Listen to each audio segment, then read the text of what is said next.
श्रीगणेशपञ्चरत्नम् मुदाकरात्तमोदकं सदा विमुक्तिसाधकं कलाधरावतंसकं विलासिलोकरक्षकम् अनायकैकनायकं विनाशिते भदैत्यकं नताशुभाशुनाशकं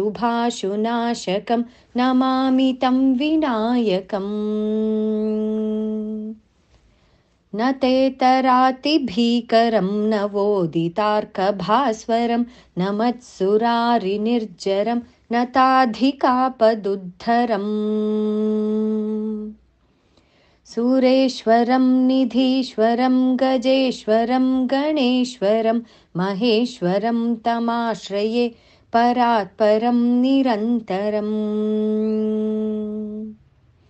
समस्तलोकशङ्करं निरस्तदैत्यकुञ्जरं दरेतरोदरं वरं वरेभवक्त्रमक्षरम् कृपाकरं क्षमाकरं मुदाकरं यशस्करं मनस्करं नमस्कृतां नमस्करोमि भास्वरम् अकिञ्चनार्तिमार्जनं चिरन्तनोक्तिभाजनं पुरारिपूर्वनन्दनं सुरारिगर्वचर्वणम्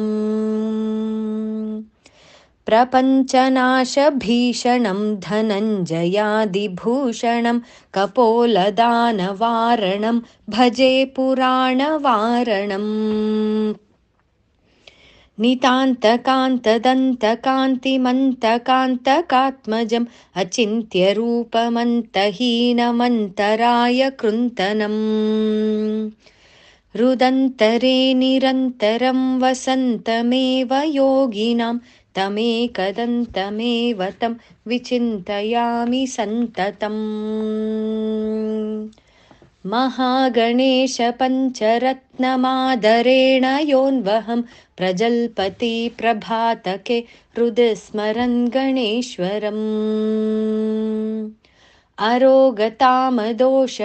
सुसाहितीं सुपुत्रतां समाहितायुरष्टभूतिमभ्युपैति सोचिरात् समाहितायुरष्टभूतिमभ्युपैति सोचिरात् इति श्रीगणेशपञ्चरत्नं सम्पूर्णम्।